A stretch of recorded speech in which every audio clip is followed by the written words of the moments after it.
Welcome to the Board Game Snobs Podcast. Critically harsh reviews with a touch of class.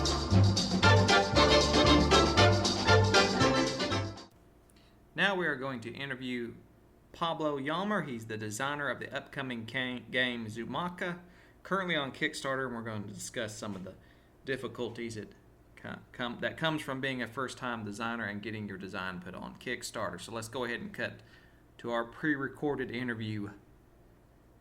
Your Kickstarter project, your board game, your card game that you have up currently on Kickstarter, Zoomaka, is that how it's pronounced?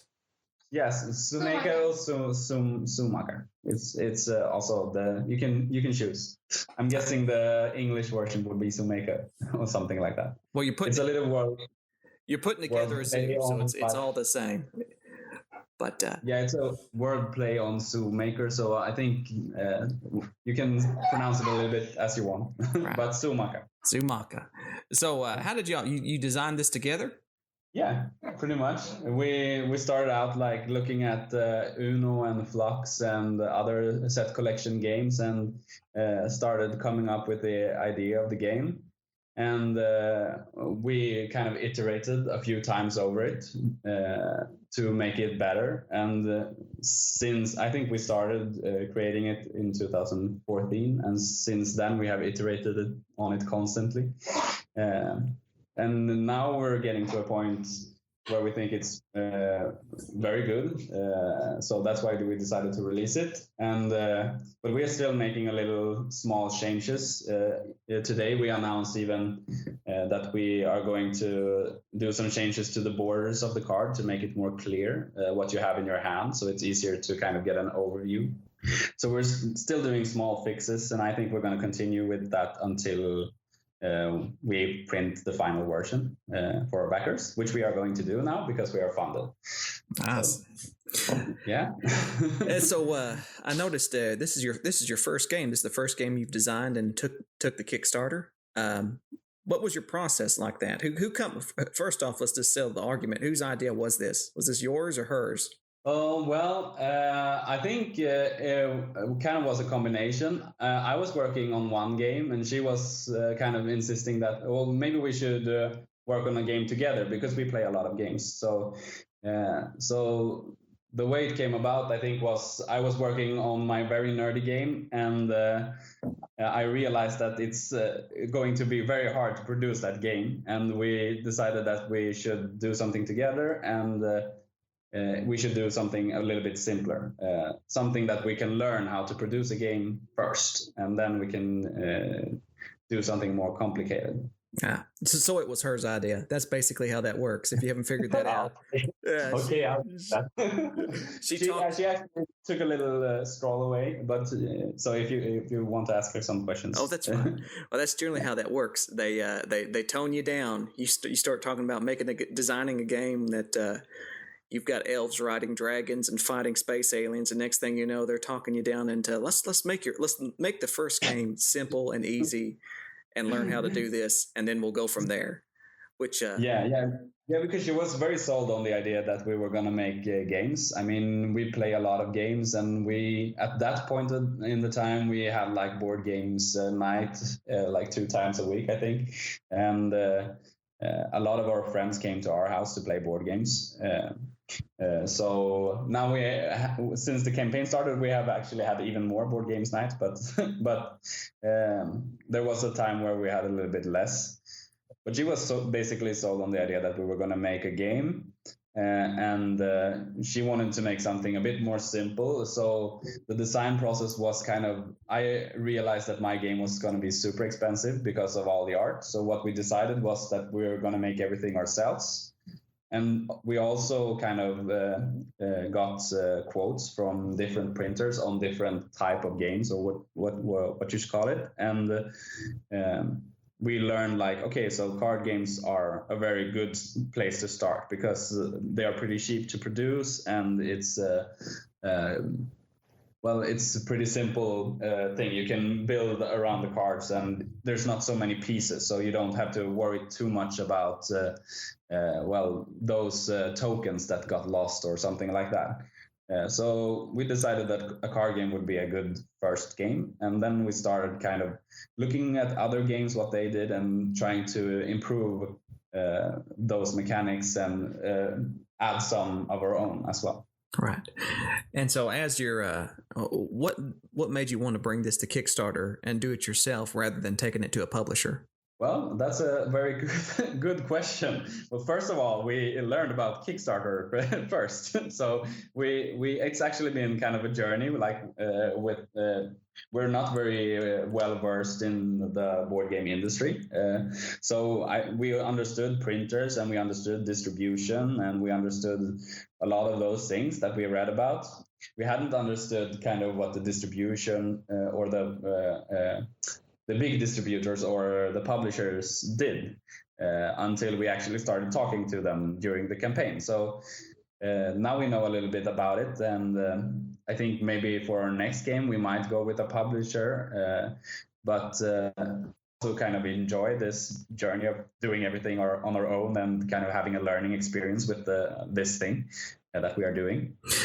So that's one of the main reasons that we decided to go this way.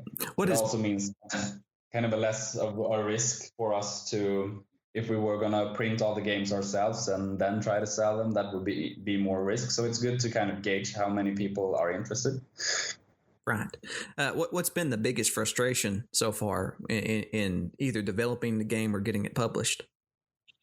Yeah, well, definitely the biggest frustration is, I'm not sure if I have told you, but we have done a relaunch, and the biggest frustration was definitely when we found out that we could have lowered our goal a lot by printing a little bit lower quality cards. And we found that out like 2 days after launching our first campaign. And that meant that we could have printed 500 instead of 1,000 games.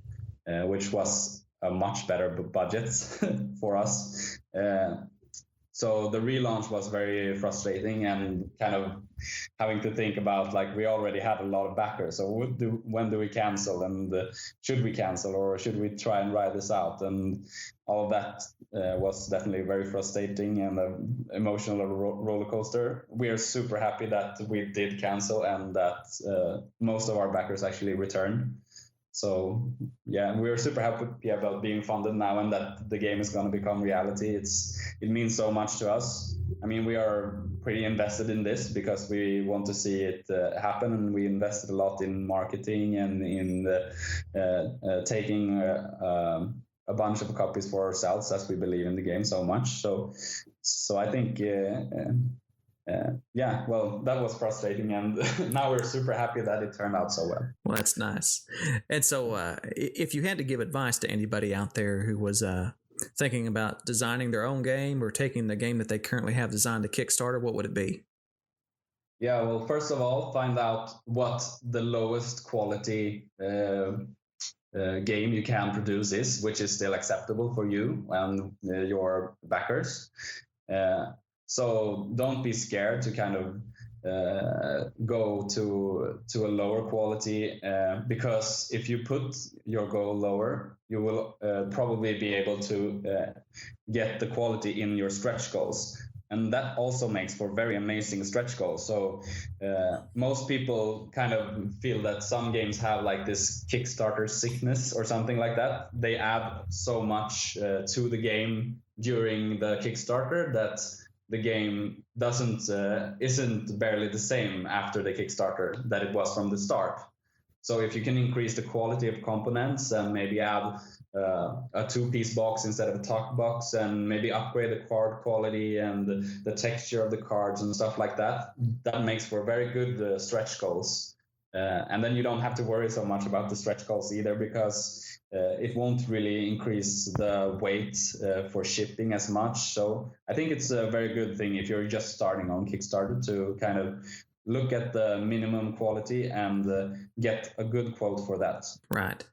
And so in the future, you've talked about you had other ideas for other board games. And so you're intending on, no doubt, coming back to Kickstarter with another design in the future, correct? We haven't decided if it's going to be Kickstarter, but because it's been such a great experience, even though it's been a lot of ups and downs, I think we will at least try that. So I think it will be on Kickstarter, and I'm not sure how much I should say, but I can tell you it's about nomads, and that we have added some more unique mechanics there, and then what we have done in Zoomaka. I mean, Zoomaka is kind of a small game, a filler game, a game to play with friends and family, and it's a set collection game. So I mean, it does bring some new concepts, but it's not stretching mechanics for a very new kind of feel, but it's still a fun game. For our next game, I think we're gonna try and do something where we invent mechanics a little bit on our own, and I think it's gonna be a very good game as well. And see, that's kind of the that's kind of what gets people excited is when you see new mechanics, because quite frankly. A lot of the games coming out today, they're just the same mechanics redone. It's only after somebody hits it with the right theme or is able to put a twist on an old mechanic or come up with something new that you see a lot of excitement kind of gathered around a game. So and we knew this, and what we are trying to do here is not really to bring something entirely new in with Zoomaka, but it's rather that we are trying to make it as good as we possibly can with that type of game, and so I think we're kind of doing something that is done, but it's also that the team is actually fitting very well with this, and we think that the game is a really good one. So we actually played it, we played it several hundred times, and we still play it and think it's fun. So I mean, it's gonna last for quite a while. It's not something that you have to keep on the back of your shelf. It's a fun game. So I hope people will think so too. Well, I've heard a lot of different designers when made comments about their first game that you design doesn't need to be your home run. You design your first game and get it published so that you can design your second game. Essentially, is what's always said. And so you kind of it takes time to go through and learn all the ins and outs of the industry and of Kickstarter and just the problems like you've experienced here with your first Kickstarter. You kind of learn some things, and so you're able to apply that into your second game. And so I just always remember it's on my mind now because of the Seventh Continent, if you're familiar with that game that got funded on Kickstarter. Yeah. $7 million. It was funded on Kickstarter. I mean, that is an amazing amount of money. But the company that put that out, Serious Pulp, I remember looking into them and trying to find out about their other games. And like one of their first games that they put out was a game called Steam Torpedo. It's put out by Elo. And I remember playing that. And I remember hating that game. And it just dawns on me now how a designer or a company can grow. How they may put out that first game to kind of get their feet wet and get a hold of the industry and kind of build off that. And now, here they are with $7 million and almost, over 40,000 backers for one of the biggest games of this year. And so essentially, it's nice to be humble. It's nice to see that your first game when it puts out and getting to learn the industry. But it's always exciting to hear people who have ideas and trying to bring new games into the industry. Yeah, and I think what we're trying to do now is we know the things that you are saying, and that's kind of how we're thinking as well. But that being said, we are of course trying to make a fun experience, and I think Zoomaka actually is a very fun game, and it's especially fun if you play it with a few friends over a beer or something like that. It's that kind of game more than like that very deep strategy game. It still has strategy. And we're very happy that we could make like a game where it's both a small game, but it still can have interesting choices, and you can run different strategies. Although it's a more bit of a tactical game where you kind of make decisions as you go. But there's still some different strategies you can run. For instance, you can do more of a control strategy where you collect cards on your hand.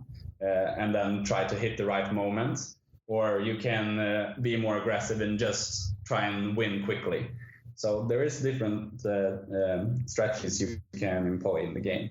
Right. Even though it's a very simple game. Why don't you add it? I've gone through and watched some of the videos on it already, but why don't you give the listeners just an idea how the game is played? Well, so the game is a zoo game where you try to collect park sections of different types of animals. So you, for instance, you might need a kangaroo and a koala to kind of build one section, and then there you need 3 birds to make a bird section. And the aim of the game is to build 4 park sections, and then you win. So that's the basics. Then you, on your turn, you put down animals, or you play action cards of different types. And these action cards are the heart of the game. They kind of steal animals, or perhaps you can release someone else's animal. There are cards that adds to your sections and that forces opponents to pay you. And there's also the possibility to put cards in your bank. So there's always kind of the choice, do I play this action card or this animal in my zoo, or do I kind of play it as money in my bank? So that's one choice that you have all the time. And then you take 3 actions every turn. So there are also kind of combos that you can do when you are playing the cards. So that's kind of the basics, how it plays.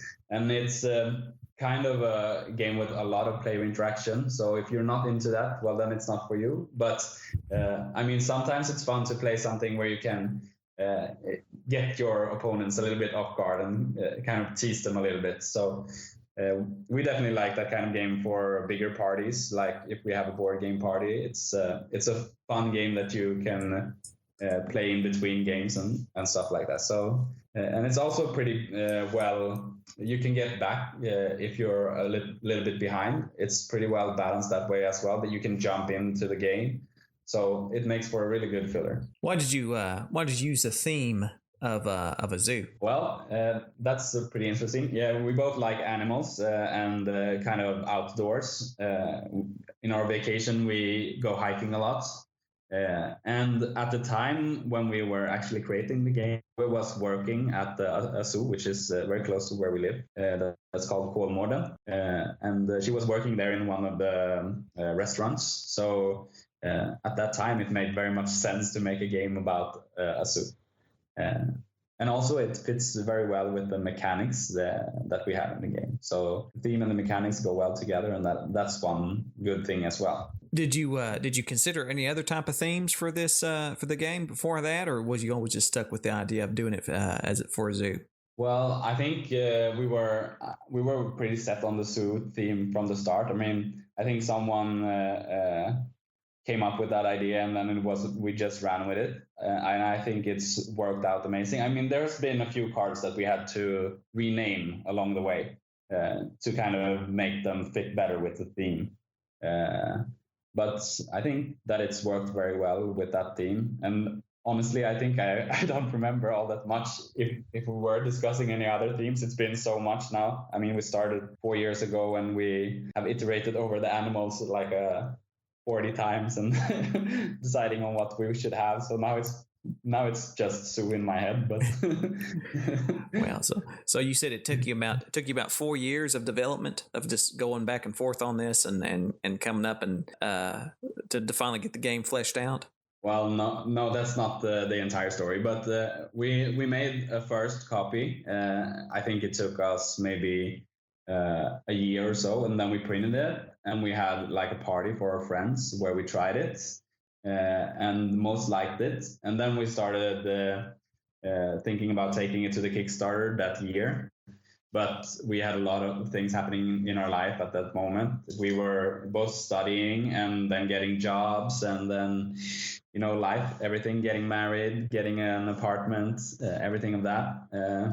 And then this year we had Lilia, our kid. Maybe you heard her screaming before. Mm-hmm. So when we started going a little bit slower here at home, we felt like, okay, we should do it now before it's too late. So that's why we put it out now. And we really want this. And now we want it even more when we finally put it out. So right. Yeah, it's it didn't take 4 years to develop the game. It just took. We have iterated during those 4 years, which is a plus because we had the chance to play so many games over the course of that time. So yeah. Right. And so if you had to do it all over again, naturally, you wouldn't change anything besides your initial hiccups there with your first Kickstarter. Yeah, that's a good question. I mean, since we had a do-over, we have had the chance to change a lot.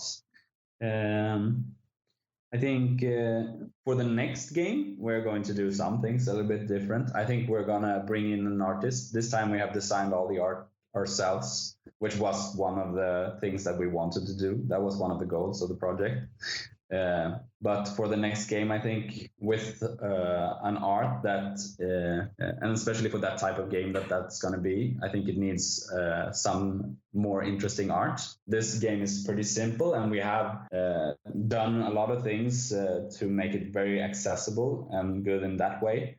But I think the art can be a little bit off-putting to some people. I think a lot of people like it, that it's simple and different, and maybe it will stand out when you see it on the shelf, if it goes to the shelf.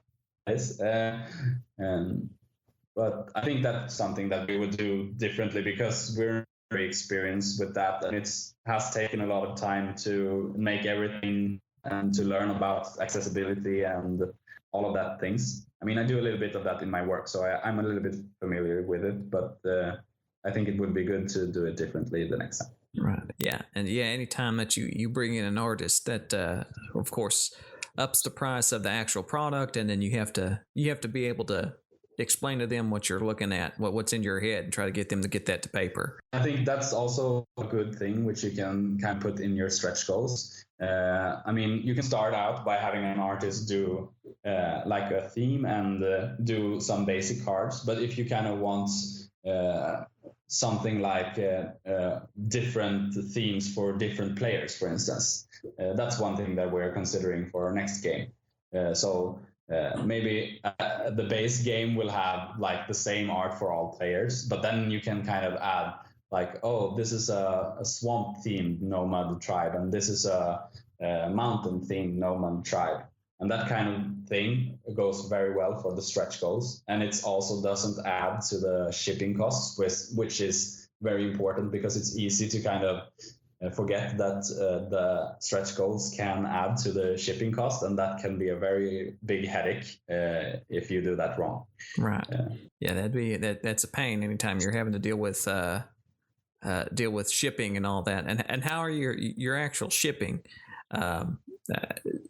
Explain now how that works for most people in Kickstarters when you're your own publisher and you're publishing your own game. How do you take care of shipping? Well, there's different alternatives, and I think the best thing is to have as many alternatives as possible, because you don't know if you're gonna sell 100 games, 50 games, or 750 games, and depending on which it is, it's gonna be very different. So, for instance, if you sell 50 games or 100 games with a very low budget, then you should probably send them yourself. And especially if most of the people are based in your country, I think that's a very good idea. If you sell more games and if people are spread out, then you're going to have to find a fulfillment center, which is a kind of a business that helps you send the games, pack them, and deliver them to your backers. And they can also help you with things like toll and taxes and that kind of stuff as well.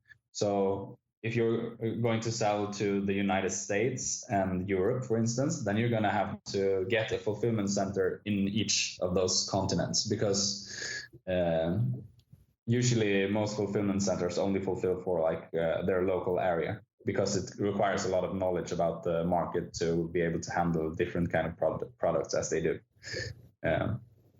So you should talk to a lot of fulfillment centers so you know what your price will be if you have to send via fulfillment centers. If you realize after your campaign that most of your backers were in Sweden or in the United States, then you could think about printing over there or printing over here and have different options. I think that is a good idea.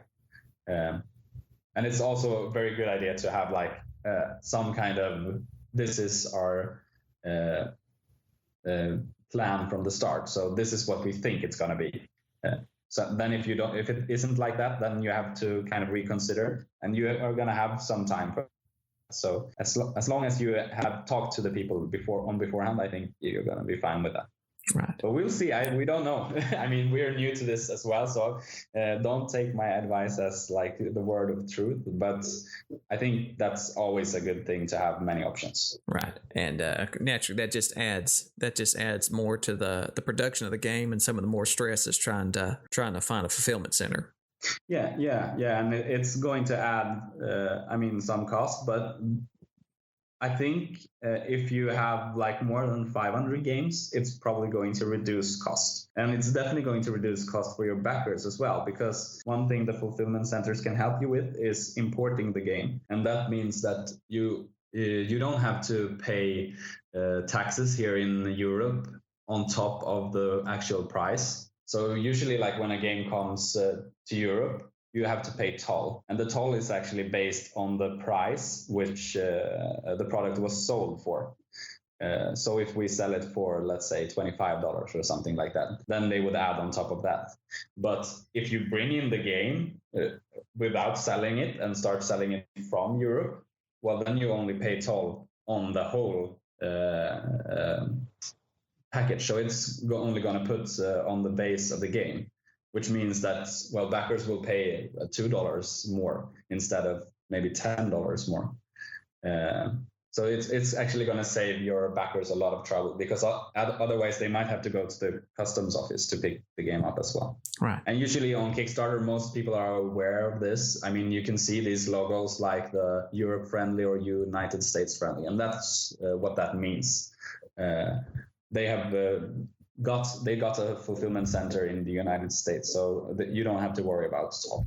Well, that's certainly it certainly sounds like y'all have had quite a long journey with Zoomaka, trying to get it put together, and just the difficulty. And it must be very nice to see it finally get backed and fulfilled, and now you're just hearing. It's only got at the time of this recording, you only got another 10 days left on your Kickstarter. Is that true? Yeah, I think it's 10 days from today. Yeah, I think that's correct. So maybe not quite sure, but yeah, I should be. But yeah, I think you had about 10 days left, and so it must be nice seeing that your game's is going to become a reality and get to be shipped down, and something that you got your name on a box somewhere now. And so it's really, really, really nice. I mean, this is one of the reasons we are doing this. We want to see our own game come alive, and I mean, I have a prototype in front of me right now, and I'm looking at it, and I think it looks very good, and I'm so happy that we got to this point.